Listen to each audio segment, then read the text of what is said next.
మన ప్రభువును రక్షకుడైన యేసుక్రీస్తు ప్రభువుల వారి శ్రేష్టమైనటువంటి నామంలో బెతస్తా విడుదల పరిచర్ల తరపున మీకు ప్రేమపూర్వకమైన వందనాలు.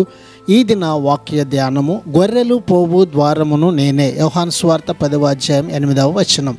యేసు ప్రభు ఆ రోజుల్లో కాపరుల గురించి, గొర్రెల పద్ధతులను బట్టి ఈ భాషాలంకరణ ఉపయోగించాడు. కాపరి తన గొర్రెలను తిరిగి తన ఆవరణానికి తీసుకుని వచ్చి ద్వారం గుండా ఒక్కొక్కటి వెళ్తుంటే వాటిని కనిపెట్టి చూసేవాడు. అన్నీ లోపలికి వెళ్ళాక అతడు ఈ ద్వారానికి అడ్డంగా పడుకునేవాడు. అతని శరీరం మీదుగా దాటకుండా ఎవరు లోపలికి రావడానికి, బయటకు వెళ్ళడానికి వీలు లేదు. అతడే ద్వారం అన్నమాట.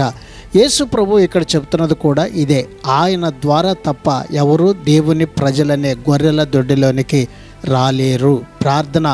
మహాపరిశుద్ధుడా, మహోన్నతుడా, జీవం కలిగిన మా మంచి యేసయ్య, నీ మహాకృపను బట్టి ప్రేమించి మరొక నూతన దినాన్ని మీరు మాకు ఇచ్చినందుకు మీకు వందనాలు, స్తోత్రాలు చెల్లిస్తూ, మాకు మంచి కాపరివై మమ్మల్ని నడిపించేటువంటి తండ్రిగా, దేవుడుగా మీరు మాకున్నందుకు నీకు వందనాలు, స్తోత్రాలు చెల్లిస్తూ, నిరంతరము ప్రభువా నీ కృప ద్వారా మమ్మల్ని బలపరిచి నడిపించి సహాయం చేయమని యేసు పరిశుద్ధ నామంలో ప్రార్థించి అడిగి వేడుకుంటున్నాము తండ్రి. ఆమెన్.